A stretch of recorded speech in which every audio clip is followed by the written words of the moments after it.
Vamos a conversar con Emilia García, a la que conocerán de nuestra televisión Nazaret, porque es la especialista en temas bíblicos. No obstante, no vamos a hablar con ella específicamente de ningún tema bíblico, ni vamos a hablar con ella sobre ella. Vamos a hablar de la sierva de Dios, María Benedicta Daiber, que tuvo una gran influencia en su vida y en la de muchas otras personas que se cruzaron por su camino a lo largo de su vida, que casi se enmarca en el siglo XX, más o menos su nacimiento y su muerte. Emilia, yo he dicho sierva de Dios, María Benedicta Daiber. Tengo mis dudas, ¿qué es una sierva de Dios? Desde el momento en que el postulador le propone, solicita al obispo correspondiente de la diócesis en la que ha muerto, que se abra el proceso. Entonces ya se puede empezar a llamar sierva de Dios. Cuando María Benedicta falleció, entre las personas que la conocían, ya había esta sensación de que era una persona que había muerto en olor de santidad. Antes de morir. Recuerdo que el mismo día del entierro debió ser, un sacerdote que la conocía mucho me dijo: guarda muy bien sus escritos, que son un tesoro. Y todos estaban convencidos de la santidad de María Benedicta. ¿Quién era María Benedicta? Cuando a María Benedicta le preguntaban, ella siempre decía que era un lío internacional, porque sus padres eran suizos, ella nació en Alemania y cuando murieron sus padres adquirió la nacionalidad chilena y vivió muchos años en España. Por lo tanto, un lío internacional. María Benedicta es una mujer de una cultura extraordinaria, de unos dones de Dios, creo que extraordinarios, que tuvo la experiencia de haber sido atea en su infancia, haber vivido desde su infancia primera en un ambiente en el que sus padres, personas muy cultas, muy inteligentes, muy preparadas, convencida de la no existencia de Dios, y que lógicamente a ella le decía: Dios no existe. Entonces ella, pues en su infancia, como ella decía, los niños creen a sus padres, y por lo tanto ella era convencida atea. Pero tengo entendido que ella, tuvo como una experiencia de gracia siendo niña, a pesar de todo este... Sí, ella misma cuenta, porque hay un relato que es, ella misma cuenta el proceso de su conversión, lo publicó en un folletito que titulaba Voces que llaman. Luego lo hemos publicado en otro que le llamamos Vencida por el amor, precisamente debido a esa experiencia de la que habla. Porque María Benedicta, siendo atea, desde muy pequeña, era una persona que tendía a profundizar en sí mismo. Es más, ella, recuerdo que me contó en una ocasión una experiencia cuando tenía solo 4 años, que con sus padres hicieron un viaje a Suiza. Ella decía que era la única vez que fue a Suiza, y allí pues vieron, entre otras cosas, visitaron un parque, por lo visto era un parque famoso, donde había habido un ermitaño, y allí había una frase de aquel ermitaño en el que hablaba del silencio, una frase en latín que no recuerdo en este momento, y que ella a sus 4 años ya preguntó: ¿y qué quiere decir esto? Y cuando su madre se lo explicó, ella repetía aquella frase, buscaba rincones cuando ya estaba en su casa y repetía aquella frase. Así quiere decir que ha sido una persona siempre de una inquietud profunda de búsqueda de la verdad y de búsqueda del sentido de la vida, ¿no? Y entonces cuando se trasladaron a vivir a un pueblecito del sur de Chile, a Puerto Octay, allí había católicos y protestantes, y una niña protestante en la calle jugando pues le preguntó: oye, ¿tú qué eres, católico o protestante? Y claro, ella nunca había oído eso de católicos y protestantes, porque en su casa no se le había hablado. Y preguntó: ¿se lo diría a mi mamá? Y se fue a preguntárselo a su madre, y Cuando su madre le dijo, pues bueno, mira, di que eres católico, que eres protestante, perdón, porque sus padres eran de origen protestante. Ella, que era muy curiosa, le preguntó, ¿y qué diferencia hay? ¿Estamos hablando de qué edad? Entonces ya debía tener 8 o 9 años. Entonces preguntó, bueno, ¿y qué diferencia hay entre ser católico o ser protestante? Y a la madre se le ocurrió decir, pues mira, porque los católicos adoran a una tal María, Madre de Jesús. Y esto era, ella decía, lo único que sabía de la Virgen, lo único que sabía de la religión católica. María, la madre del niño Jesús, que sí, con motivo de la Navidad, sabía lo que era el niño Jesús. Y entonces, esta experiencia que ella tuvo, pues, más o menos a esa edad, 8 o 9 años, ella explica que despertó temprano, digamos, le despertaron las campanas de la parroquia, y entonces sintió internamente un impulso a invocar a la Virgen. Y entonces dice que se sentó en la cama porque estaba enferma y su padre la había dejado aquel día levantarse más tarde, y juntó las manos e invocó a la Virgen con la intención de invocarla, repitió su nombre, María, María, María. O sea, como si, era una niña, como dicen ahora, estaba tocada hasta cierto punto, o tocada o especialmente. Ella siempre decía que la Virgen tuvo una influencia especial, yo diría especialísima, en su vida, sobre todo antes de su conversión. ¿Cuánto tiempo la conoció usted? ¿Durante cuánto tiempo? Yo conviví con ella más de 20 años, 21 años y unos meses. ¿Y esta experiencia mariana, usted cree que la marcó a lo largo de toda su vida, su relación con la Virgen María? Ella siempre decía que la Virgen María la llevó a Jesús. Y después de su conversión lo que prevaleció fue su amor a Jesucristo. Siempre mantuvo una gran devoción a la Virgen. Por ejemplo, ella rezaba cada día el rosario, las 3 partes del rosario, entonces no estaba en los misterios de luz, ¿no? Pero en su vida espiritual, por los mismos escritos íntimos que conservamos, prevalece ciertamente el amor a Jesús. O sea, es lo que se suele decir a Jesús por María. María cumplió su misión y háblenos de su conversión, de cuándo toma cuerpo todo esto que se estaba produciendo. La conversión de María Benedicta, yo me acuerdo que un sobrino suyo definió a María Benedicta como la versión femenina de San Pablo. Y es que hay un paralelismo realmente, ¿no? San Pablo quiso perseguir a la Iglesia y justamente en esa su actitud de persecución, Cristo le sale al encuentro y le cambia. Pues algo así ocurre con la Virgen en distintos contextos, ¿no? María Benedicta, después de esta primera experiencia espiritual, digámoslo así, que hemos dicho antes, ¿no? De su movimiento interno a invocar a la Virgen, nunca más, digamos, durante años, nunca más hubo ese tipo de inquietud. Es decir, esa gracia especial que le moviera a orar. Pero sí que había en ella un deseo profundo de buscar la verdad. Y ella contaba, por ejemplo, que a los 12 años más o menos, su madre, que quería que fuese una persona muy culta, María Benedicta, pues le hizo leer los evangelios.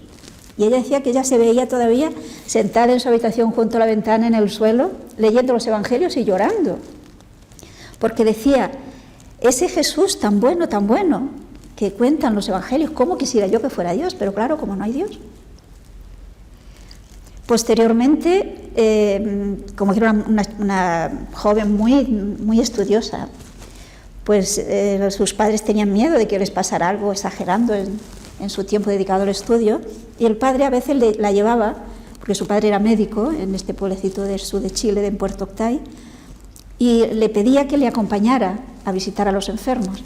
Y mientras su padre pasaba la visita a los enfermos en el hospital, ella quedaba en una salita. Este hospital lo regían unas religiosas y habían puesto en aquella salita un cuadro del Sagrado Corazón de Jesús. Y para ella aquel cuadro del Sagrado Corazón de Jesús representaba a la Iglesia Católica, que ella odiaba, porque su madre le inculcó ya finalmente el odio a la Iglesia Católica. Y entonces, en el momento que estaba ella sola, en aquella salita, se plantó frente al cuadro del Sagrado Corazón y con las manos así le amenazó diciendo: te prometo que haré todo el mal posible a la Iglesia. Y ella contaba que en aquel momento sintió en el fondo de su corazón, no una voz material, pero sí una voz que le decía: y yo te venceré. ¿De qué edades estamos hablando? Pues es unos 12, 13 años quizás. Niña precoz, diría usted. Sí. En lo intelectual y en lo espiritual. Sí. Y cuando Saulo se convierte en Pablo, la María Benedicta perseguidora en la María Benedicta propagadora. Pues el proceso hasta llegar a ser la María Benedicta propagadora, la María Benedicta apóstol, pasaron unos cuantos años y muy duro para ella, porque ella llegó a la conclusión, en aquel momento que tuvo aquella experiencia frente al Sagrado Corazón, tuvo la certeza de que un día sería católica, pero ella eso no lo quería de ninguna manera. Y entonces ella, que era, era una persona radical, no entendía de términos medios. Y entonces ella estaba convencida, porque la había convencido su madre, que era la que la educó, no solamente la educó, sino la que le dio, el colegio al cual asistió fue simplemente su madre. Fue la que la instruyó también, hasta los 17 años más o menos.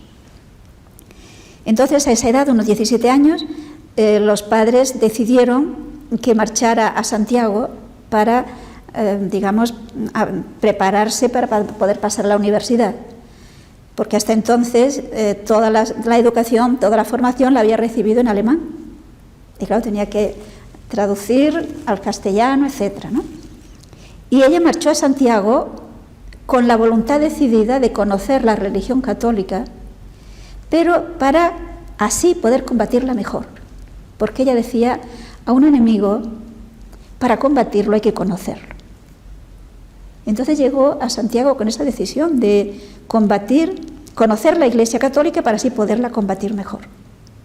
Porque su madre le decía que la Iglesia Católica era la responsable de todos los males del mundo, sobre todo los sacerdotes y sobre todo, decía, los jesuitas. Pues ella estaba convencida. Su madre le había dicho que los sacerdotes no creían lo que decían, que eran unos embaucadores del pueblo. Y, como digo, llegó a Santiago con la voluntad decidida de estudiarla para así poderla combatir. Y efectivamente, comenzó cuando llegó a Santiago por solicitar entrar a las clases de religión del liceo donde ella estuvo, se matriculó para poder hacer todos los exámenes que necesitó hacer. Pero la directora de este liceo no se lo permitió porque decía: tú no eres creyente, tú no eres católica, por lo tanto, no. Entonces ella escribió al sacerdote, que era el profesor que daba la religión, si acaso le podría dar clase a ella particularmente. Y este hombre le respondió enseguida, rápido, a vuelta de correo, y se ofreció a ir a su casa, a la casa de una señorita que también tenía alguna relación con este liceo, para allí darle las clases de religión. Y claro, ella cuenta con mucha gracia que cuando empezaron el primer encuentro, pues el sacerdote quiso demostrarle la existencia de Dios, quiso preguntarle si ella se haría católica, si él la convencía. Y ella decía: es que no me va a convencer. Y claro, le preguntó: entonces, ¿por qué quiere estudiar? Y claro, ella no podía decir la razón. Y por consiguiente dijo: bueno, es que ahora me interesa como me puede interesar otro día cualquier otra filosofía. Y cuando empezó a enseñarles, le dijo: yo no creo en Dios, le dijo ella. Y eso es extraño, dice: ¿pero cómo si no hay ateos? Y ella dice: pues aquí estoy yo para demostrarle que hay ateos, o sea, en este plan, ¿no?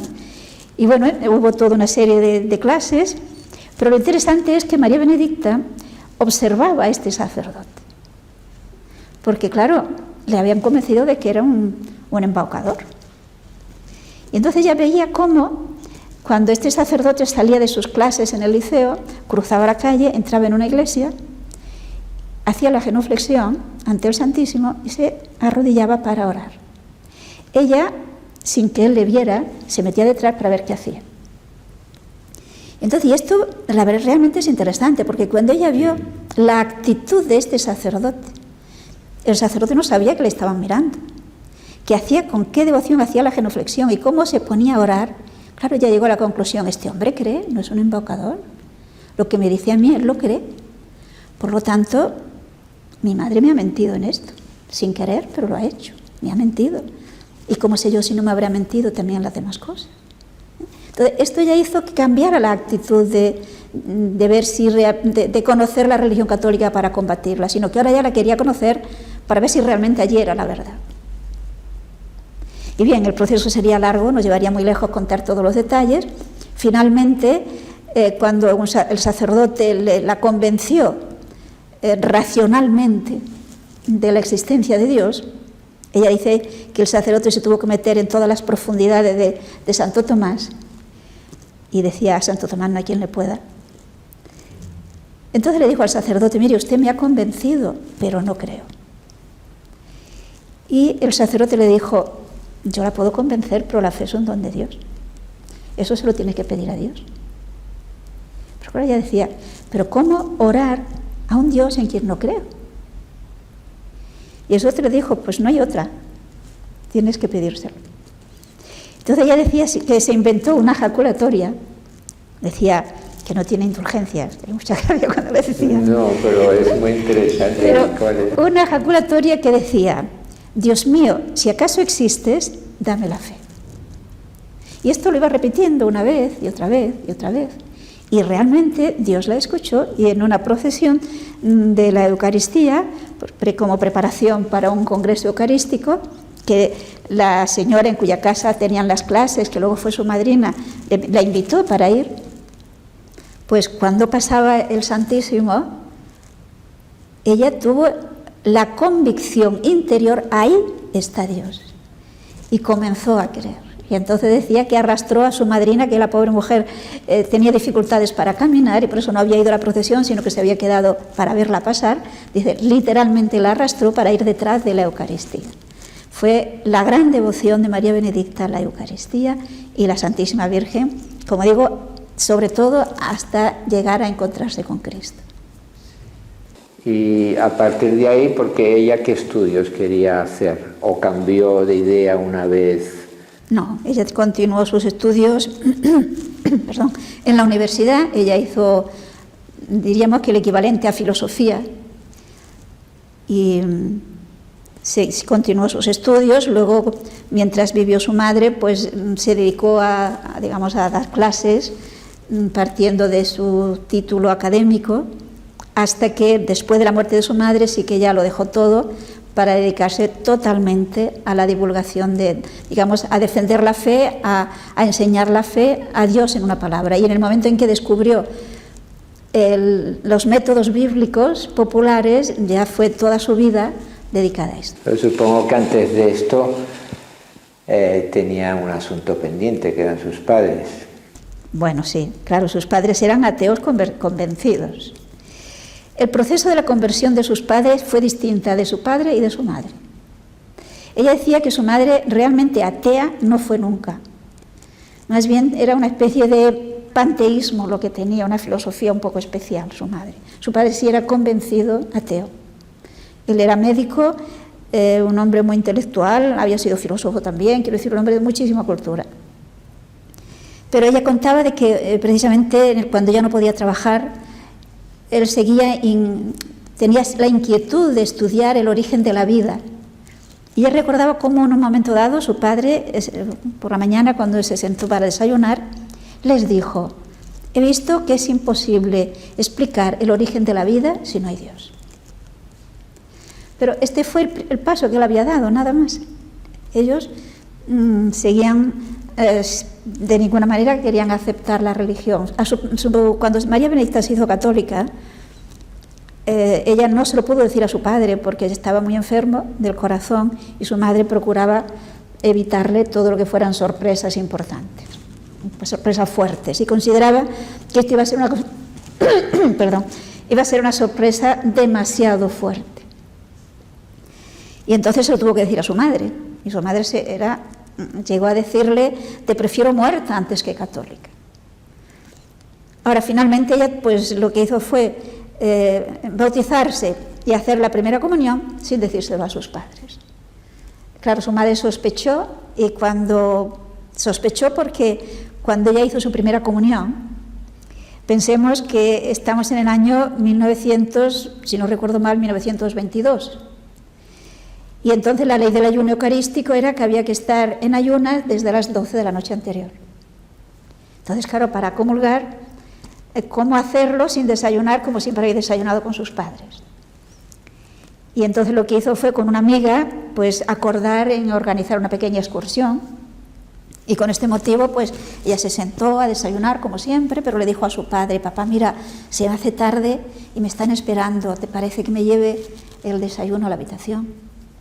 Su padre, pues, muy bien, hija, muy bien. Entonces ella se llevó su taza de café con leche y el pan, dice, el pan lo metió en el armario y la leche la tiró por la ventana y se fue. Pero claro, su madre, que ya estaba sabiendo que ella quería hacerse católica, sospechaba, pues cuando volvió le dijo: ahora me vas a decir qué has hecho. Y claro, ella le dijo: me he hecho católica. Y claro, su madre se encontró con que ella o aceptaba a su hija católica o la perdía. Y entonces, pues el proceso de la madre fue distinto, ¿no? Procuraba, digamos, ayudar a su hija a que pudiera comulgar, etcétera, sin que su padre se enterara. Hubo algunos avances más en la conversión de su madre, pero la conversión de su padre fue impresionante, porque en primer lugar María Benedicta pidió oraciones. Ella comprendió la importancia de la oración y entonces pidió oraciones a todos los conventos de Santiago y, si no recuerdo mal, a todas las carmelitas de todo Chile. Es decir, todas las que ella tuvo conocimiento, les estuvo escribiendo, y a los sacerdotes, pidiendo por la conversión de sus padres. Parecía en principio que no producían ningún efecto, no recuerdo exactamente cuántos años pasaron, no sé si fueron 4 o 8, no me acuerdo exactamente cuántos años pasaron, y finalmente el padre, que era un hombre que había tenido muchos aciertos en medicina, que como digo ya había dejado la medicina del pueblo, se había trasladado igualmente a Santiago. Entonces un amigo suyo del pueblo de Santiago, de Puerto Octay, le escribe diciéndole que su esposa estaba muy grave, que el médico que le había sucedido en el pueblo no podía ya hacer nada, la había desahuciado, y por favor le pedía si él podía ir para hacerle un tratamiento. Y claro, ya era una persona que estaba muy delicada de salud y era un viaje que en aquel entonces pues muy penoso, porque no era en el pueblo, era a bastantes horas de distancia en el campo. Entonces había que ir al sur de Chile, a este pueblecito de Puerto Octay, y luego a caballo ir a este sitio donde vivía su amigo. Claro, tanto María Benedicta como su madre intentaron oponerse, pero él decía: yo no puedo dejar a mi amigo así. Y él pues se expuso, llegó allí a la casa del amigo, efectivamente le puso un tratamiento y la esposa curó, pero cuando él ya pensaba volver cayó enfermo gravísimamente él. Y el sacerdote del pueblo, del pueblo de Puerto Octay, fue a hacer una visita, pues porque se conocían ya, ¿no? Y lo primero que hizo este enfermo cuando llegó el sacerdote, el padre de María Benedicta, que estaba muy grave, fue decirle: padre, mire, ahora estoy muy grave, no puedo estudiar, pero estoy convencido de que la religión católica es la verdadera, por favor, bautíceme. Así, sin más. Y en principio el sacerdote pensó: está delirando por la fiebre, y no le hizo caso, pero cuando una segunda visita le volvió a insistir, entonces le bautizó.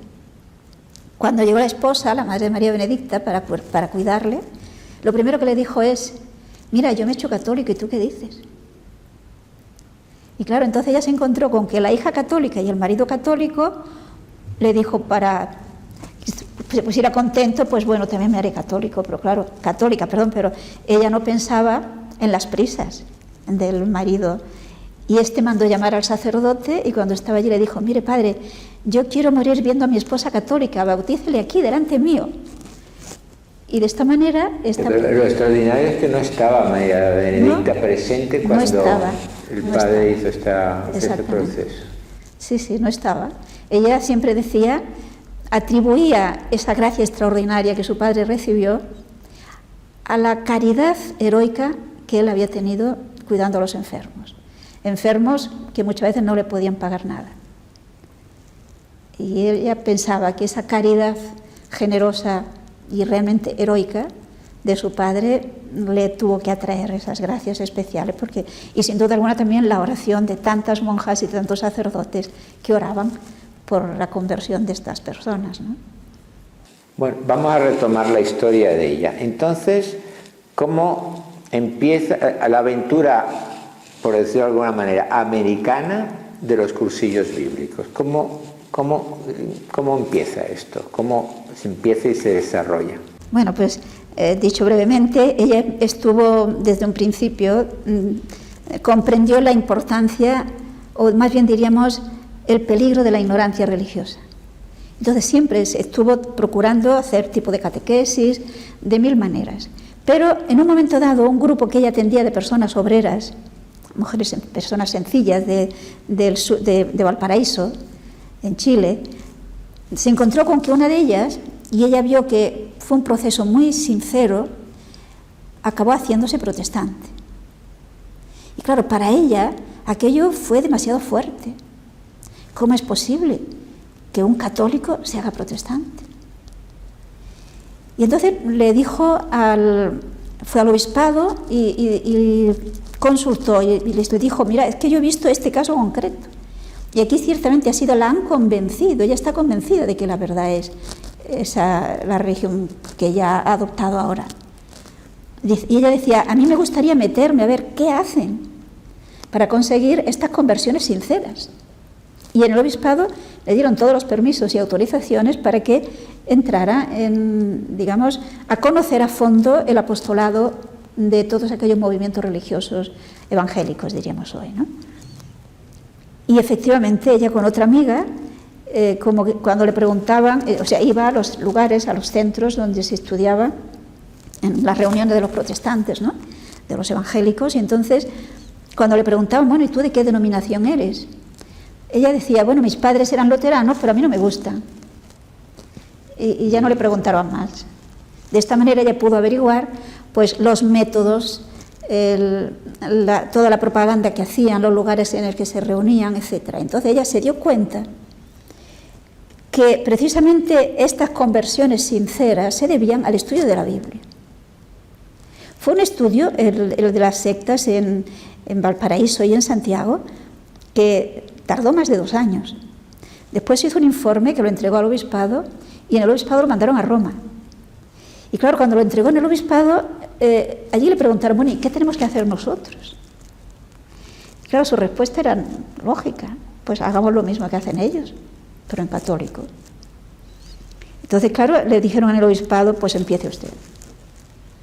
Y ella decía que le dieron una concordancia, un libro enorme en latín, una concordancia bíblica, y con aquello ella empezó a hacer pequeños guiones en las que probaba, apoyándose en la Biblia, la existencia de Dios, la Iglesia, los sacramentos, Jesucristo, la divinidad de Jesucristo, en fin, todas las verdades de nuestra fe a base de textos bíblicos.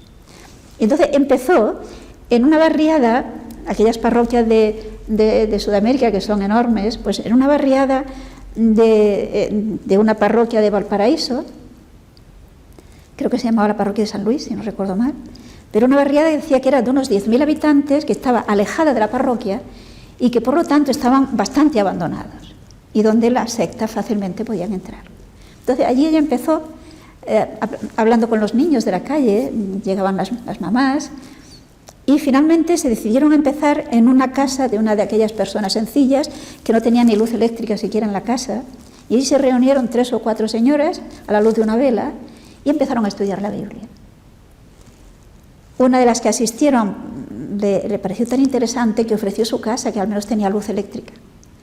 Y así empezaron a tener pequeños grupitos en el que se estudiaba la Biblia, aprendían algunos textos de memoria e iban argumentando su fe, pensando: yo creo, ¿por qué creo? Dios lo ha dicho. Y por lo tanto, si lo dice Dios, es seguro.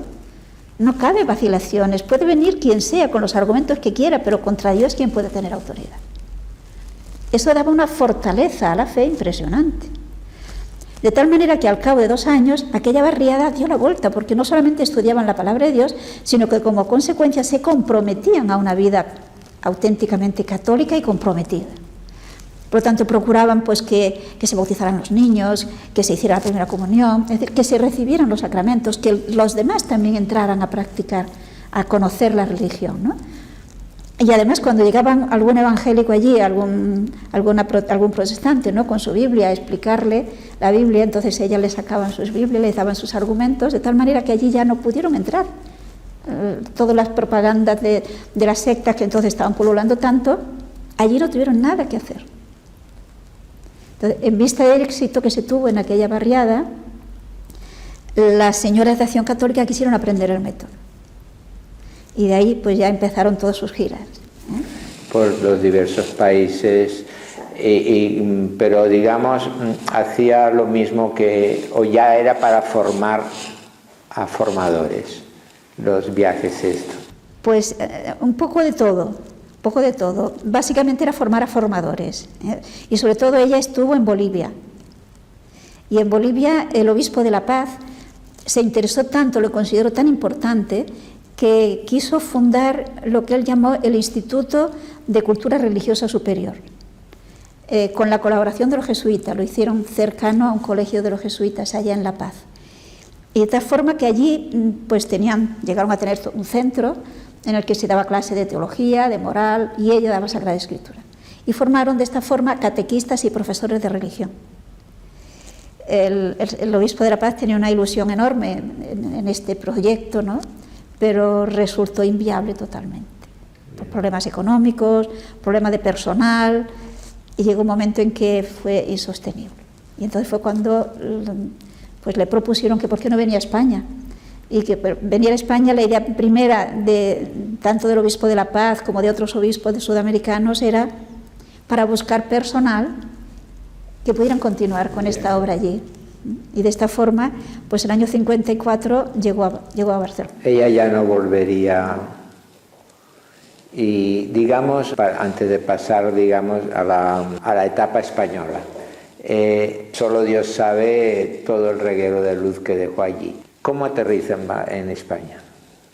Pues esto en principio... No sé, no me refiero a avión, sino... No, en avión no. Vino en barco, que es el medio entonces. Es muy curioso, porque María Benedicta, siendo así que tenía tanta, por su preparación, por su cultura, habría podido tener una vida bastante, digamos, socialmente bien. Universitaria perfectamente. Perfectamente. Porque además, fijémonos que los estudios, digamos, universitarios que ella tenía eran sencillamente de esto de la filosofía, ¿no? Pero en aquella época no se concebía una mujer que estudiara teología. Pero ella, después de su conversión, siempre vio muy claro que no se puede apoyar una moral si no es en la teología. Ella siempre decía que la moral sin el dogma se cae. Y entonces ella quiso estudiar teología.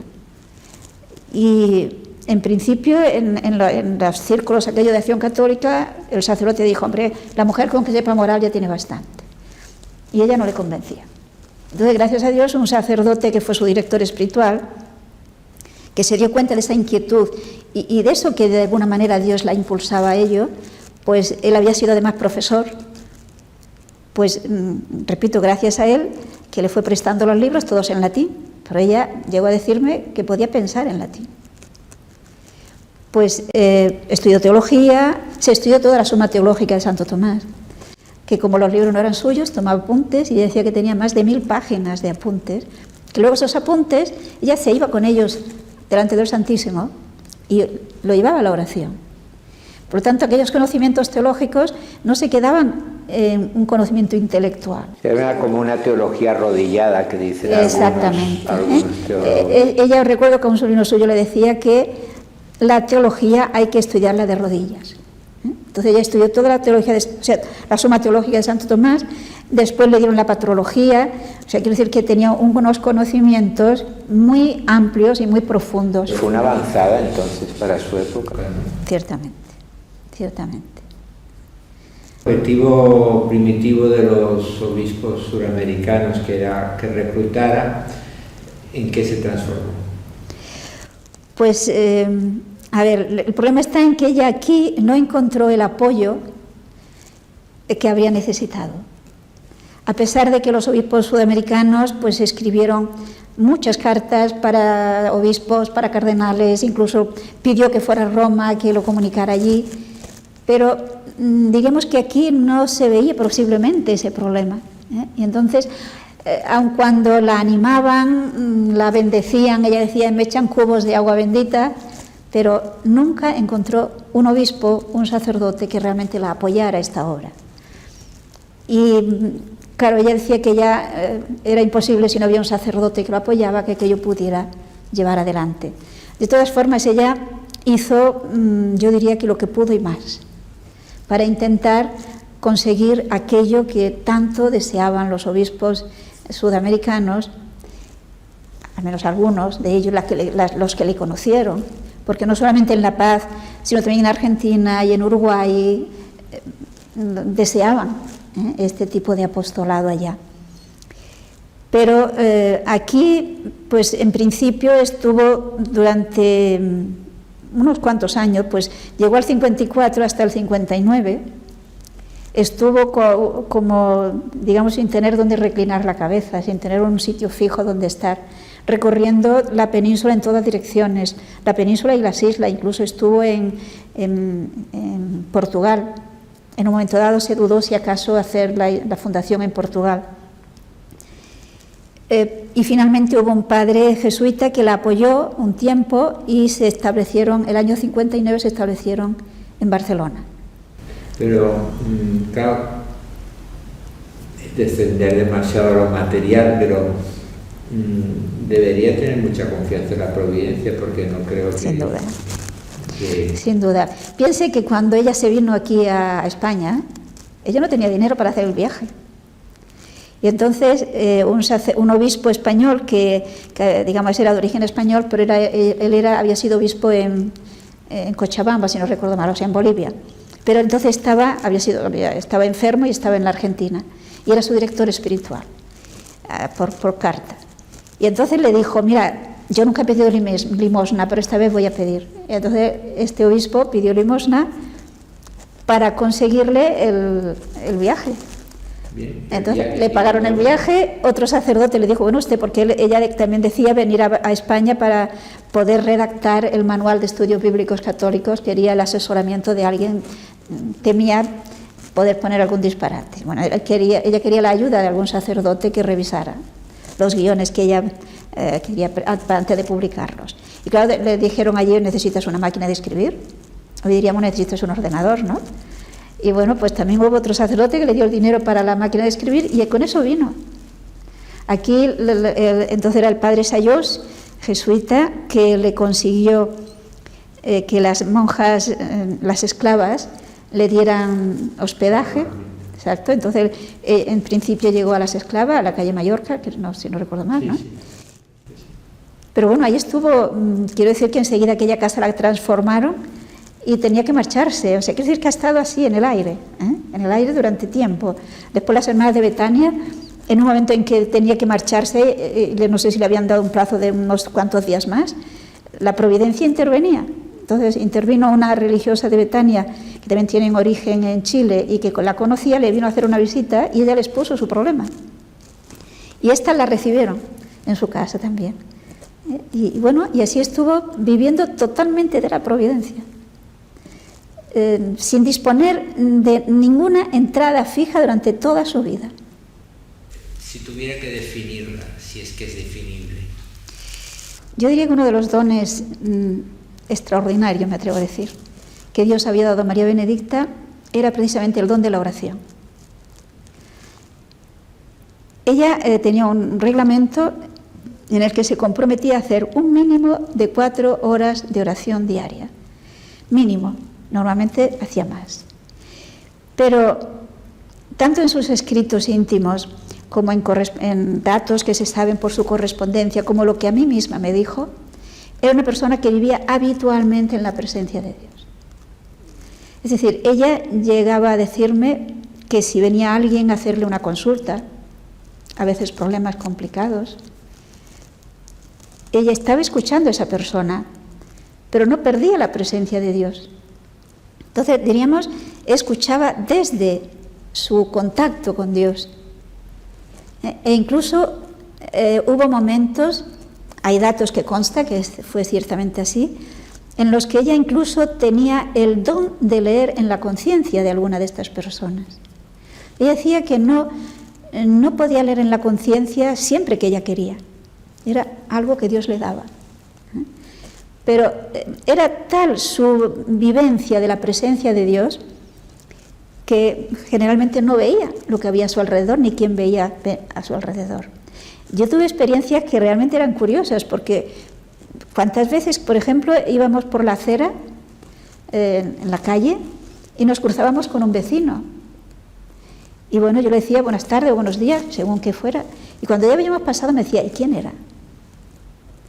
No veía a la gente, no veía a nadie. En una ocasión incluso me acuerdo que habíamos entrado en un convento cuando íbamos visitando conventos de clausura, y era una zona que era muy fría, aunque era agosto, pero ella era muy sensible al frío. Y nos enseñaron las religiosas la habitación, y cuando salíamos me dice, yo aquí voy a pasar frío, habría que decirle a las religiosas si no acaso una manta. Y yo le digo, ¿ha mirado el armario? Y me dice, ¿y dónde está el armario? Y era un armario enorme, pero enorme, más grande de lo normal, que estaba justo enfrente de la puerta. No había visto el armario. Vivía totalmente en esa contemplación habitual. Ella dirá al Padre Menor que vivía en un diálogo continuado con Dios. Cuando enseñaba la Biblia, cuando explicaba la Biblia, ¿qué la podía hacer diferente de otras personas? Cuando María Benedicta explicaba la Biblia, nunca se detenía en detalles técnicos. Los daba cuando hacía falta.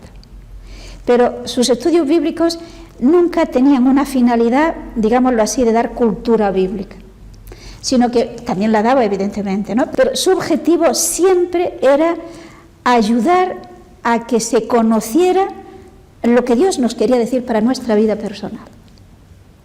Es decir, siempre era un transmitir palabra de Dios para la vida, por decirlo de alguna forma. Y otro tipo de estudios bíblicos que a veces le habían pedido, ella se negaba, porque consideraba que no servía para nada.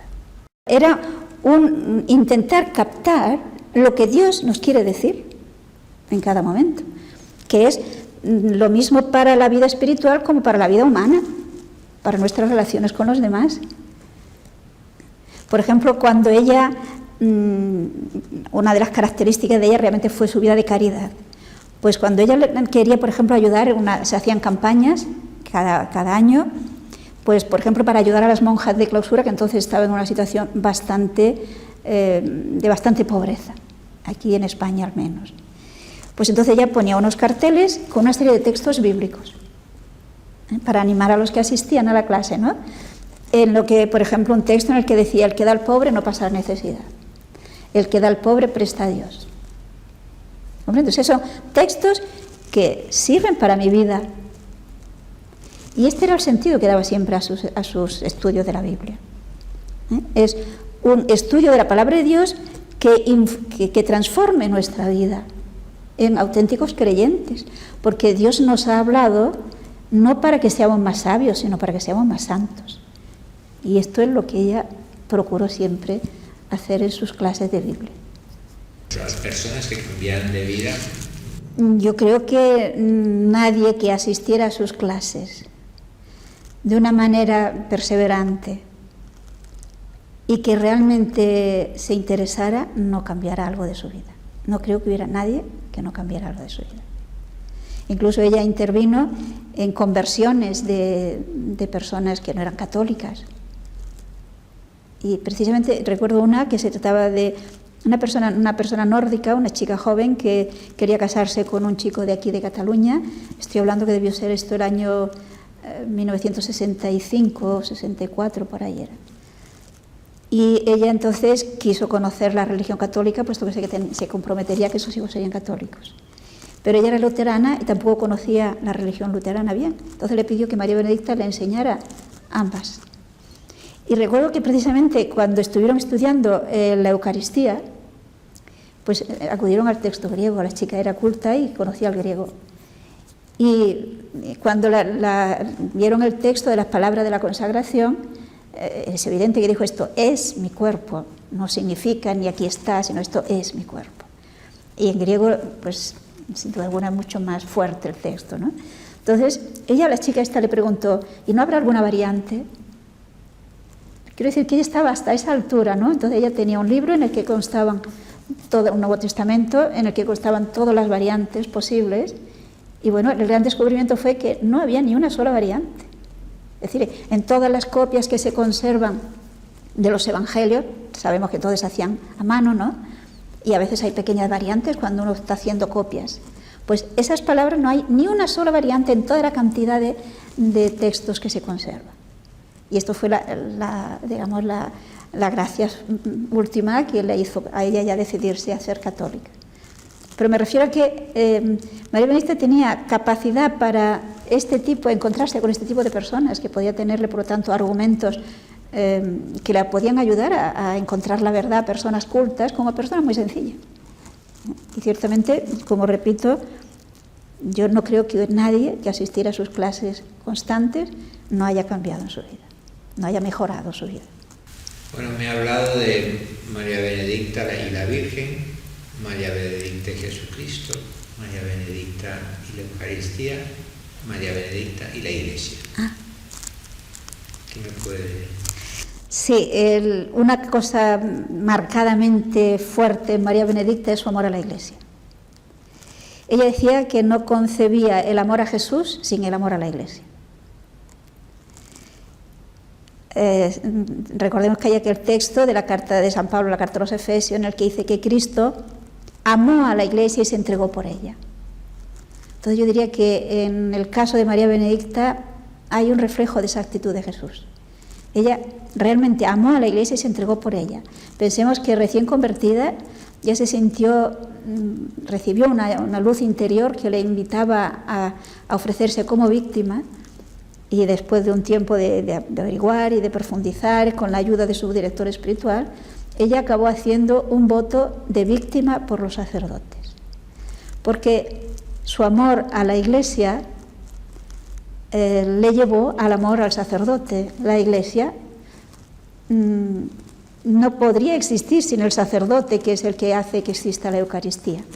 Es decir, la relación de amor a Cristo, amor a la Iglesia, amor al sacerdote, para ella era una cosa. Y es muy interesante ver cómo en los testimonios que yo he ido recogiendo de personas que escucharon a María Benedicta, todas tienen este recuerdo muy grabado, el amor de María Benedicta a la Iglesia. Ella intentaba que comprendiéramos que todos los dones que recibimos de Dios los recibimos a través de la Iglesia. Y de ahí que todo lo que tenía relación con la Iglesia le llegaba muy al fondo. Nunca ella, cuando no estaba todavía en Barcelona, en su ir y venir, nunca jamás aceptó dar en una diócesis unas lecciones bíblicas, un curso bíblico, sin que tuviera la autorización del obispo correspondiente. Y por supuesto, cuando llegó a Barcelona, no digamos igualmente, ¿no? El amor a la Iglesia le llevaba, por lo tanto, a un valorar la importancia del obispo como el padre de la Iglesia, la importancia del sacerdote. Y esto hizo también que ella sufriera mucho cuando veía deficiencias en algunos miembros de la Iglesia. Yo diría que fue quizás lo que más sufrimiento causó en María Benedicta. Quería aclarar una cosa, o completar una cosa. Fijémonos que ese su amor a la Iglesia le llevó a María Benedicta, conectando con un padre jesuita español, pero que ella conoció en Perú, y que este sacerdote vivió en Perú la mayor parte de su vida y allí murió, el padre Pablo Menor. Entonces ella, con la ayuda del padre Menor, pero digamos, trabajó con un entusiasmo impresionante a partir del año 69-70 en la fundación del movimiento Pro Ecclesia Santa. Precisamente ella comprendió que esta situación de crisis de la Iglesia tenía que superarla los santos. Y entonces, digamos que la idea básica y la forma que llegó a adquirir el movimiento por Ecclesia Santa son genuinamente de María Benedicta. Ese es su concepto del cuerpo místico, de que todos colaboramos al funcionamiento del cuerpo místico. Y entonces su idea era la de hacer que se comprometiera el mayor número posible de personas de cualquier estado, religiosa o sacerdote o seglar, anciana o joven, qué sé yo, con salud o enfermo, cualquier cristiano, que se tomara en serio la llamada a la santidad. Porque esto consta en la Sagrada Escritura y además el Concilio Vaticano II nos lo urgió. Cuando nos dice que todos estamos llamados y aún obligados a aspirar a la santidad dentro del propio Estado. Y entonces, ella, los últimos 16 o 18 años, cada verano, en un estado de salud realmente pésimo, recorría, pero cantidad de conventos, había verano que quizás se recorrían 70 monasterios, promoviendo este movimiento que es este movimiento Pro Ecclesia Santa, porque digamos, entre quienes más se extendió y con más entusiasmo lo cogieron fueron las contemplativas, las monjas de clausura, sobre todo en España, pero también fuera de España. También había sacerdotes, y bueno, allá hay sacerdotes y religiosos, y hay seglares. ¿Existe este movimiento? Existe también el movimiento Pro Ecclesia Santa. Digamos que después de la muerte de María Benedicta falta el motor que lo ponga en funcionamiento más, ¿no? Pero existe este movimiento. Y ella dedicó mucha energía, mucho entusiasmo. Pensemos que no solamente viajaba los veranos, sino que durante el año escribía infinidad de cartas. Llegaba a escribir una media de 100 cartas mensuales. Cartas muy personales, tuvo incluso verdadera dirección espiritual con varias monjas e incluso con un sacerdote religioso que le escribía y le llamaba mamá. O sea que su inquietud por ayudar a otros a que aspirasen seriamente a la santidad era movido por ese su amor a Jesucristo, su amor a la Iglesia, por una Iglesia santa.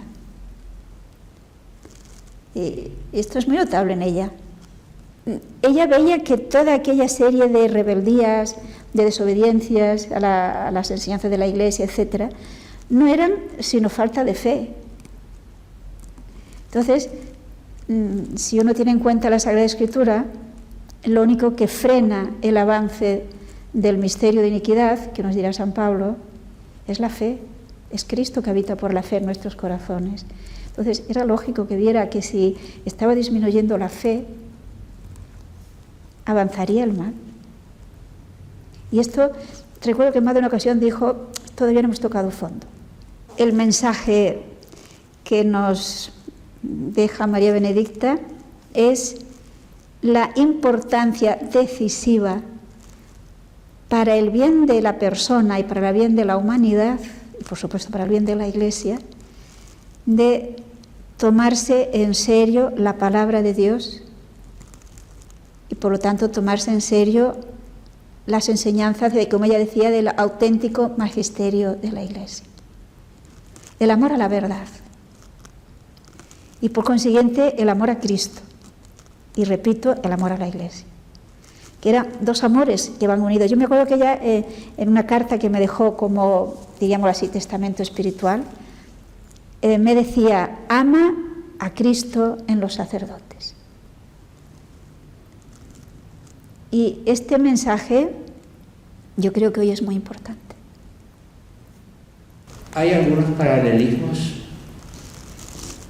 con el beato cardenal Newman, incluso, aquello de no es pecado contra la luz de la sed de verdad. Sí. Yo me atrevería a decir que con todos los santos que realmente han tenido la inquietud de la fidelidad a la verdad, En ella la inquietud por el conocimiento de la verdad y la exquisita fidelidad a esta verdad eran realmente extraordinarias, extraordinarias. La coherencia, en ella era algo realmente impactante. No, era inconcebible que ella viera una cosa clara y que no la llevase rápido a la práctica. Sí. Vamos, yo no me la imagino de ninguna cosa que en su vida ella no viera que había que tomar aquella actitud y no la tomara. No la concibo, con todo el conocimiento que yo tengo de ella, no. Esto en ella no se daba nunca. Ciertamente tenemos una serie de libros que se han ido publicando sobre María Benedicta. En primer lugar, pues está esta biografía que se hizo muy poco después de morir, que la escribí yo, que parecía la única persona que podía tener un conocimiento más directo, ¿no? Puesto que había convivido con ella muchos años. Y aquí tenemos pues una amplia reseña, ¿no? de su vida. Después también ha sido muy importante, bueno, primero que todo se publicó, ella lo había escrito, el relato de su conversión, que le llamaba Voces que llaman, lo hemos conservado debajo, y que hemos cambiado el nombre y le hemos puesto Vencida por el amor, porque consideramos que realmente, después de aquella experiencia del Sagrado Corazón, que sintió que le decía, y yo te venceré, realmente la venció. Por esto hemos puesto Vencida por el amor.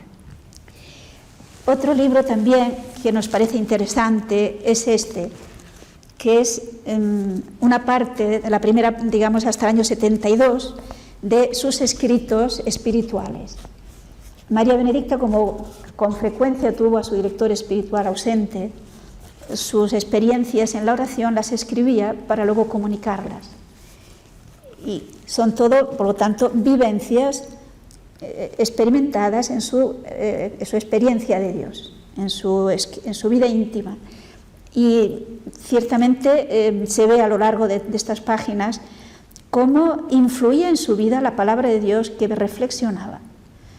Pensemos que su libro de meditación, los últimos años, era el Nuevo Testamento en griego, era el libro que llevaba en su bolso, y sobre todo la carta a los Efesios. Y por lo tanto aparecen con mucha frecuencia alusiones a lo que el texto original propiamente dice. Y claro, esto le da una vivacidad, una profundidad a los textos que ella vivía, impresionante. Y bueno, pues aquí en este libro hemos recogido una parte, por eso hemos puesto primero, no sabemos si algún día se publicará la segunda parte. Y por último, la editorial Edivesa ha publicado uno de los temas que ella preparó. María Benedicta tenía 3 tipos de temas bíblicos. Uno que le llamaban personajes bíblicos, el personaje bíblico del Antiguo Testamento, en el que va haciendo un estudio de todo el Antiguo Testamento, desde Adán y Eva hasta los Macabeos, centrándose en los personajes. Y es una manera muy, muy clara, muy profunda de conocer el Antiguo Testamento, que a veces es el gran desconocido. Y esto lo editó la editorial Edivesa. Y yo diría que lo importante es que nos demos cuenta que María Benedicta fue realmente una enamorada, auténticamente una enamorada de Jesucristo, que intentó imitarle en todo lo que pudo y que recibió, por lo tanto, de esa íntima amistad entre Jesús y ella, pues unas gracias extraordinarias. Y en realidad Dios nos invita a todos a tener amistad con Jesucristo.